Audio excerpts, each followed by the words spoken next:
Assalamualaikum dan Tan Sri Speaker, soal saya nombor 4.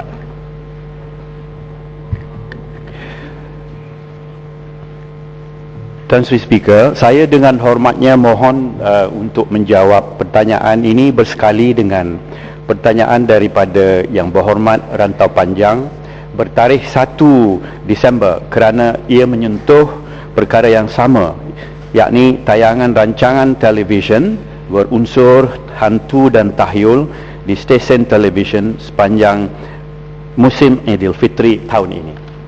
Silakan. Terima kasih Tan Sri Yang Di-Pertua.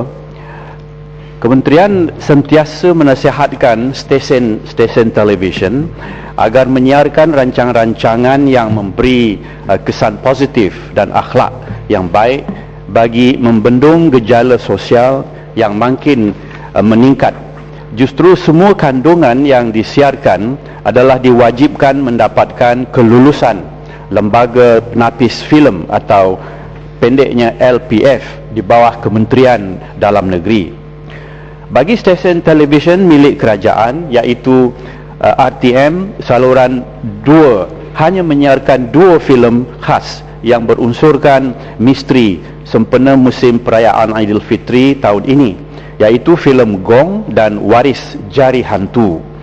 Jarang sekali terdapat kontroversi, namun demikian apa-apa tindakan yang diambil sama ada dalam sifat kesementaraan ataupun dalam cara keseluruhan, ia telah berkesan setakat ini.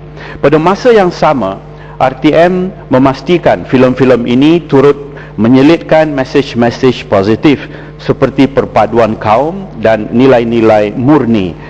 RTM juga telah menapis filem-filem tersebut mengikut garis panduan yang telah disediakan oleh Lembaga Penapis Filem. Bagi stesen televisyen swasta, Tan Sri Yang Di-Pertua, cara keseluruhannya sepanjang musim Aidilfitri tahun ini, stesen televisyen bebas ke udara atau FTA, free to air, dengan izin, seperti stesen di bawah kumpulan media prima dan stesen berbayar seperti Astro hanya mempunyai 9 filem sahaja atau drama filem yang dikategorikan seram atau lasak yang tidak keterlaluan, manakala selebihnya adalah filem drama yang dikategorikan sebagai wajar ditonton umum. Jurai. Terima kasih kepada Tan Sri dan terima kasih kepada Menteri.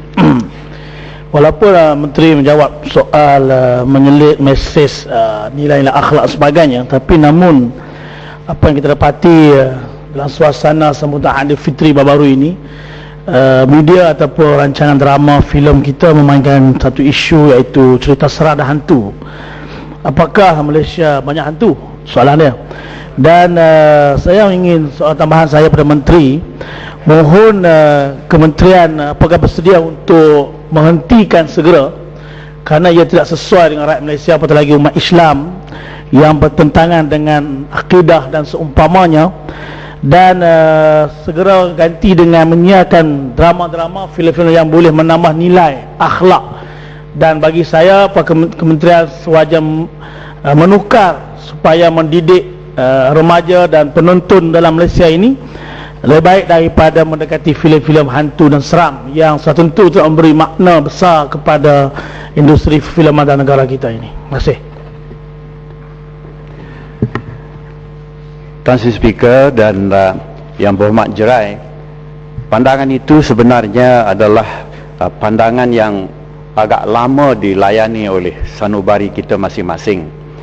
Tapi soal apakah di Malaysia banyak hantu ini, sebenarnya hantu dalam diri kita, bukan berada di luar. Kalau kita melihat kisah-kisah filem horror dari Hollywood yang juga diluluskan oleh Lembaga Penapis Filem, lebih daripada hantu disalurkan oleh mereka.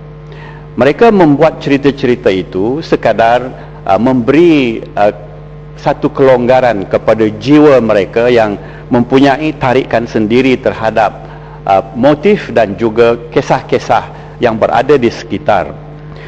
Cuma dalam setiap dunia ada bahagian al-ghaibi, Jadi sama ada yang gaib itu hendak diceritakan secara yang boleh diterima atau tidak, tentu sekali merupakan soal subjektif. Namun saya bersetuju dengan Yang Berhormat Jerai, kita harus hati-hati selepas ini untuk menentukan supaya hanya genre atau jenis filem-filem yang boleh menghibur dan pada masa yang sama boleh memberi pengajaran.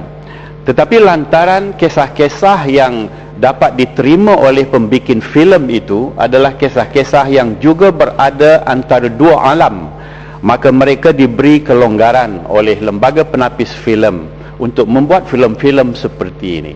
Dan ajaran yang dapat kita terima daripada filem-filem lain seperti yang ditayangkan menerusi teater legenda, termasuk P. Ramlee misalnya, Orang Minyak, satu filmnya yang juga mengandungi ketahyulan ataupun cerita hantu, namun memberi kisah yang memberi kesan kepada positif diri kita. Kedua ialah sinema jemaat, 52 slot dalam setahun. Dan di samping itu sinema Ahad juga memberi slot-slot lain yang memberi pengajaran kepada kita untuk belia, belia wanis dan juga bimbingan agama setiap Jumaat yang diadakan. Rasanya Tan Sri Speaker, kita ada imbangan. InsyaAllah kita akan pantau dan pandangan itu diambil dalam konteks membina.